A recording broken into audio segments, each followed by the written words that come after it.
అంటే 11 పట్టా రైతుల మీద పడి ఈరోజు ఎందుకు ఈ యొక్క ల్యాండ్ పుల్లింగ్ చేస్తున్నారంటారు? ఎగ్జాక్ట్లీ మేము ఈ ఊర్లో కూడా జనాలను ఈ ప్రజలను కూడా అది చెప్పి ఎడ్యుకేట్ చేస్తున్నాం. ఎందుకంటే 6 గ్యారంటీలల్లో ఇదొక హామీ, మేజర్ హామీ. ఏదైతే ప్రభుత్వ భూములను రెగ్యులరైజ్ చేసి రెగ్యులర్ పట్టాలు ఇస్తామంటే ఈ ఊర్లో దాదాపుగా 2 కోట్లు పలుకుతున్నది.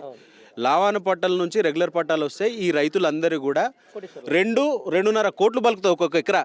నువ్వు ఇది చీప్గా తీసుకొని అడ్డికి పావుచేరు లెక్క ఎకరాకు నీకు 400 గజాలు ఇస్తా 600 గజాలు ఇస్తా అని కూరగాయల లెక్క బేరం ఆడుకుంటా తీసుకుంటే ఈ రెగ్యులర్ పట్టాలు అయిన తర్వాత వీళ్ళు నష్టపోవాల్సి వస్తుంది. అదే అంటున్నా నేను. ఇప్పుడు 11 పట్టాను తీసుకొని గవర్నమెంట్ రెగ్యులర్ చేసి ఒక కోటీశ్వరునికే ఉన్న హెచ్ఎండి ఒక ఏమంటారు దాని రియల్ ఎస్టేట్ ఓనర్కే ఏమంటారు దాని ప్రయోజనం చేకూరుస్తుంది. ఇట్లాంటి పేద రైతుల దగ్గర మాత్రం భూములు తక్కువ కొంటుంది. దీన్ని ఎట్లా ఎడ్యుకేషన్ చేయలేకపోతున్నారు అంటున్న జనాలకు?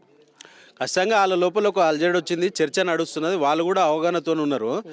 కాకపోతే ఇక్కడ వీళ్ళు మేజర్గా చర్చిస్తుంది ఏంటంటే రెగ్యులర్ పట్టాన్ని ఇస్తా అన్న ప్రభుత్వము ఉన్న లావాన పట్టాలు ఎందుకు గుంజుకుంటున్నది అనేసి ఆవేదన చెందుతున్నారు.